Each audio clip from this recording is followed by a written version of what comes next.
Hi everyone, Phil Turek here. In my previous episode, I had explained how I'd done a presentation to the Mars Society, trying to use Mars as a tool for depolarizing the social landscape of the United States. Here's a quick reminder of that presentation. This is a photo from my birthday, and it explains my motivation for what I'm doing here. My dad had drawn together the neighborhood to open this road so that I could be delivered in a hospital. And I was.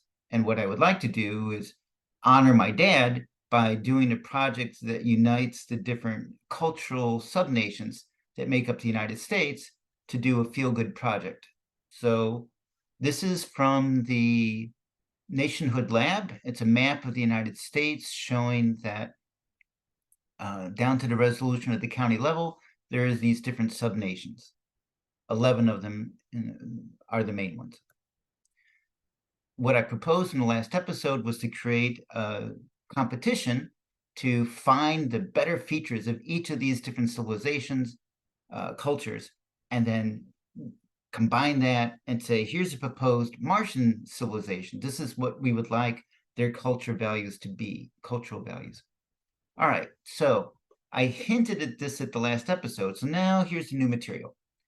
At the end of my trip to the Mars Society convention, there was a fellow there, his name was Daniel, and he suggested that I get in touch with this screenwriter slash Hollywood producer and pitch to him the idea of taking this whole idea and turning it into a reality TV show. So this is what I've been embellishing from my original talk on October 5th, 2023 to today, October 26th.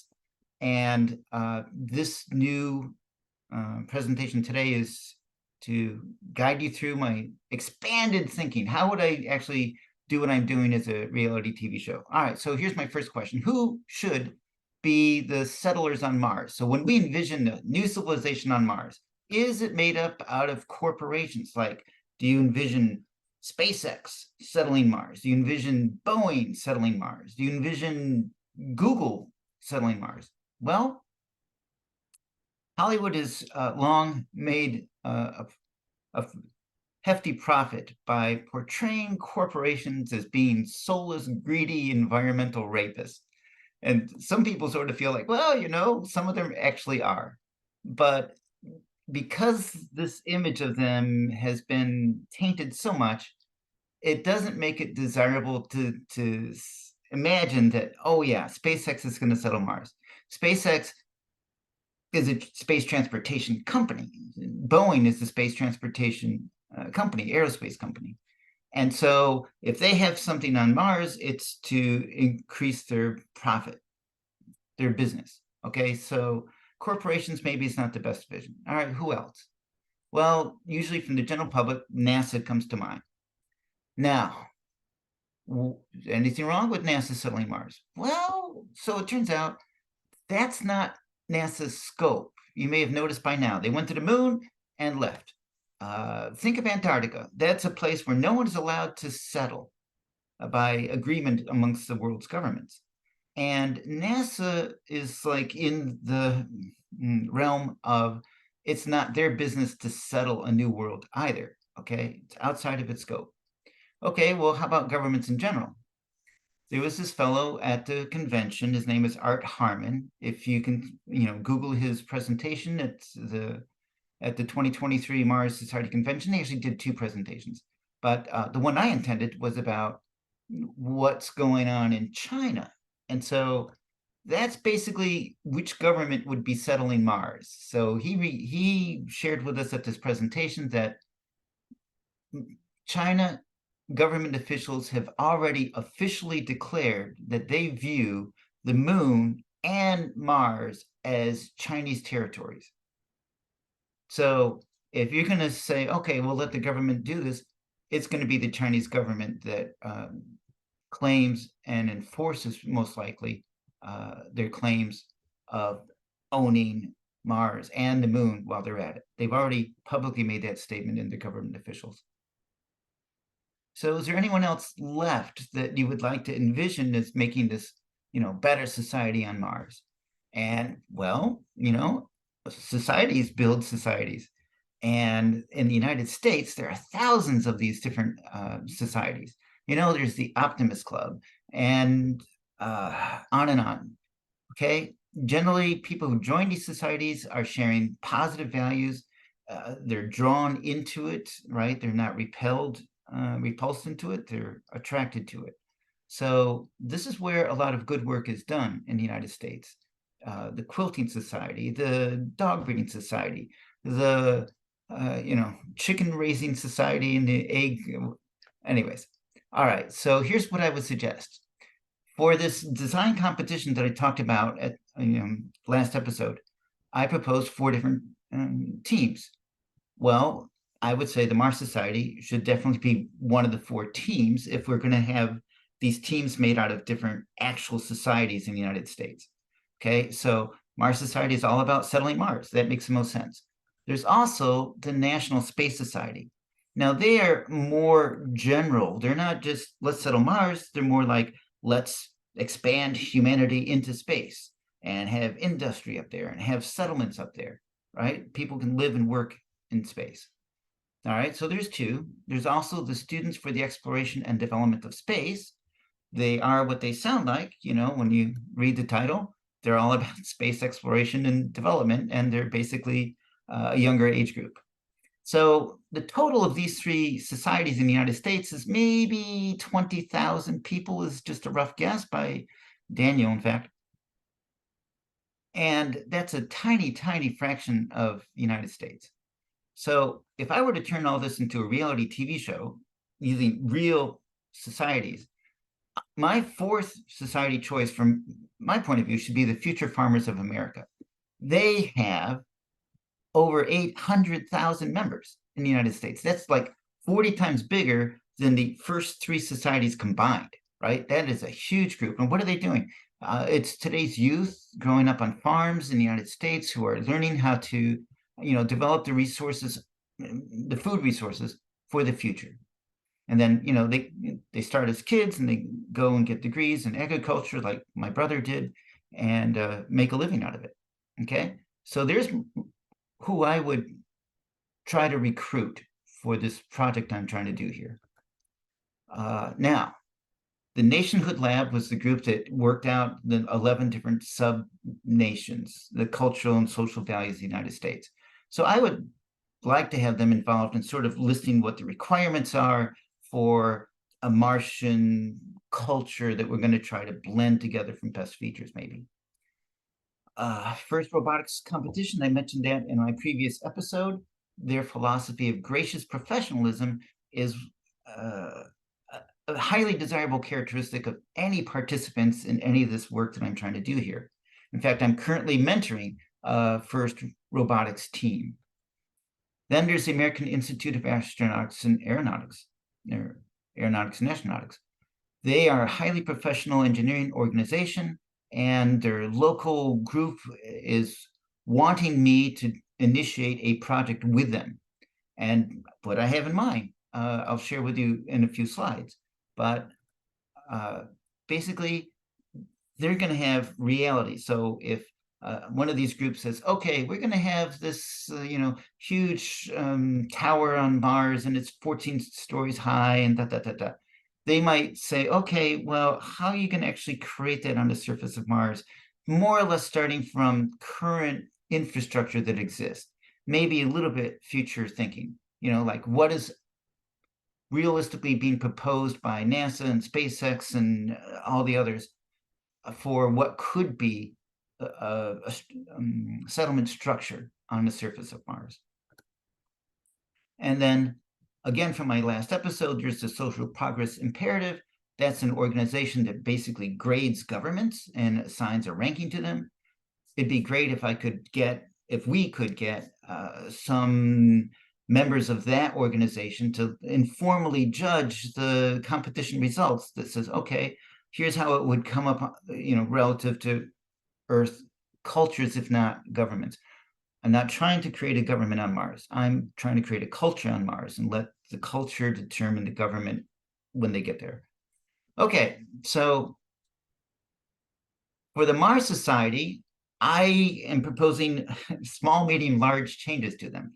As a small change, I would say just have this new step put in after the teams do their presentations and they do their criticisms of each other and they do the rebuttals. Add this new step that says, okay, the judges are going to pair up the different teams.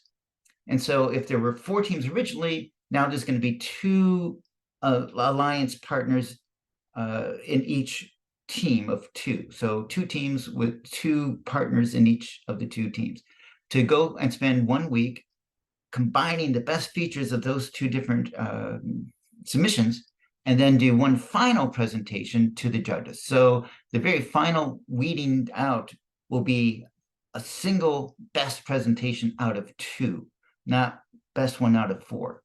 And part of my philosophy for doing it this way is to emphasize to those participants that your competitor at one time, it might be your alliance partner at a different time, and just have this gracious professionalism sort of ingrained in you as we go along. Okay, so how would you make all this work as a reality TV show, right? So here's again a slide from the previous episode, and the theory is using my random numbers, it could be theoretically possible to establish a stable simulated Martian culture in as little as 16 weeks if we had some place to do it. And so I propose that we take the little 6-person habitat module that I lived in and expand it to a base that can handle 53 residents plus a dozen visitors at a time. So kind of a somewhat realistic Mars base. Now, in reality, as was pointed out by my friend Steve yesterday, the first settlement on Mars isn't going to just be strictly what the graph showed. There's going to be the slow buildup that says people are going to go to Mars and come back. Those are the astronauts and the explorers. And then eventually a small, very small group will stay a little bit longer, like 2 cycles over, and then come back. And it won't quite be as optimistic as the graph that I showed that said, oh, well, in 18 Earth years, we could have a stable Martian civilization. Reality is it will likely have much more precursor setup before that graph evolves like that. All right, so my next step from here would be to go to the AIAA and say, look, why don't we do a competition, maybe high school, maybe the college and university students like at USC, Magda Thankavela's group and such, and task them with doing 2 different design projects. So the first project is, what would be a reasonable visualization of a settlement on Mars? Would it be like these different hab modules like where I lived for 2 weeks, and then they're connected with covered passageways between them? There's a photograph here of a ski resort in Canada where they set up yurts, and not herds. That's after you go skiing. Okay, so they set up these yurts and they have these covered passages connecting them, and there's only 3 here. But so there's 2 projects I would suggest to the AIAA. One is, what would a realistic settlement for 53 residents and a dozen visitors look like on Mars? Would it look like the HABs from Mars Direct? Would it look more like the ISS as a 1-story building? That's like the NASA approach and maybe the Boeing approach.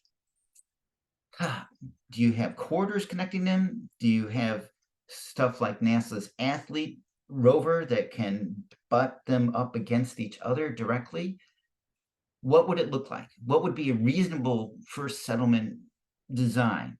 Okay, so SpaceSet, if you're familiar with that from JPL in the 1980s and the current International Space Settlement Design Competition, they have teams designed cities for 7,000 to 50,000 people. And the Mars Society currently has their summer mission to Mars project for one hab with 6 people in it. So I'm in between the two. I want the AIAA to do 2 projects. One, what would it look like for a realistic first settlement on Mars? And 2, if we were to do this as a reality TV show, what would it take to have like a set, an analog settlement on Earth that maybe visually represents what they come up with for being on Mars, but is something that can handle, the visiting film crew, or be made out of just yurts that are set up and that can be repositioned to have different configurations for testing. So maybe one season it's, linear, another season it's a cross arrangement, something like that. So that's really the next thing I want to work on, is going to the AIAA and trying to get some visuals created from them. And that will take a while. This stuff doesn't happen overnight. This is a reminder from the first episode that the social progress index people, they're the ones that I would invite to do the judging. And so all this would be part of a reality TV show. Okay, so my thinking is, look, people are interested in the ancients. There's the ancient Romans, the ancient Persians, the ancient Mongolians. They're of interest, right? There's Roots by Alex Haley, the book. There's Ancestry.com. There's a TV show in the US, Finding Your Roots. Okay, so think of this. In the future, there will be a vibrant, self-sustaining human civilization on Mars. Today's earthbound dreamers who are working to open the high road to Mars are the ancestors of those future Martians. So Martians on Earth is a window into the lives of today's ancestral Martians. It would be a reality TV show that's basically making it possible for me to not only do my project here, but to have it followed by a television audience. Okay, so I went and consulted with my friend Steve yesterday, who is a former rocket engineer, and now he works in Hollywood, and he's familiar with some things that I'm not up there. And he pointed out, okay, so reality TV shows really aren't that reality based. They have script writers and they have I don't know about actors, but they have people who contrive drama.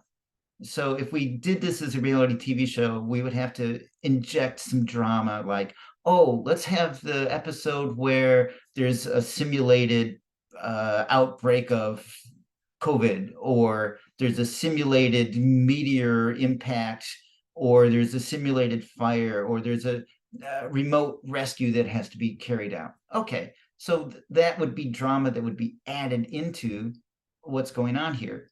But from my point of view, I want to do this project. I feel it's the right thing to do to not only, draw the outlines of a new civilization on Mars, but at the same time, use what I'm doing as a tool to try to depolarize the social landscape here in the United States.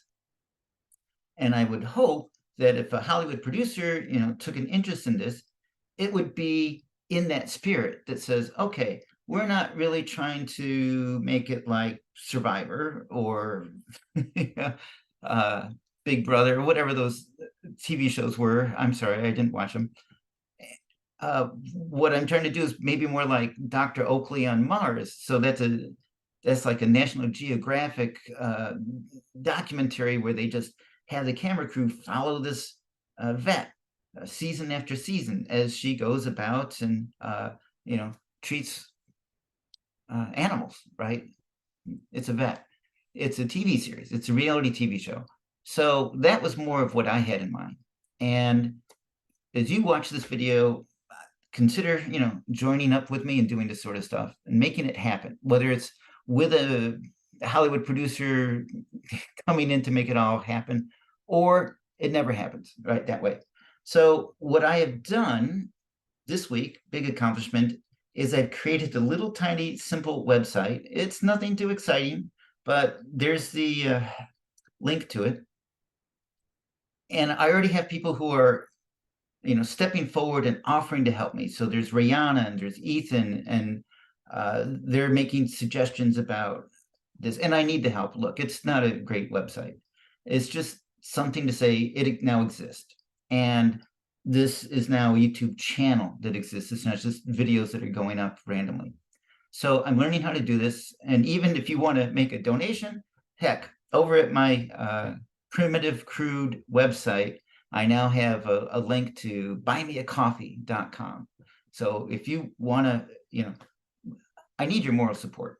But if you want to toss in, some financial support along the way, it helps. Okay, there's lots of little things you can do that would just help encourage me. Like this video, subscribe to this channel, send me some positive suggestions, make a networking suggestion like, oh, you are a Hollywood producer who thinks this is a great idea, and yes, I should reach out to you. That would be great.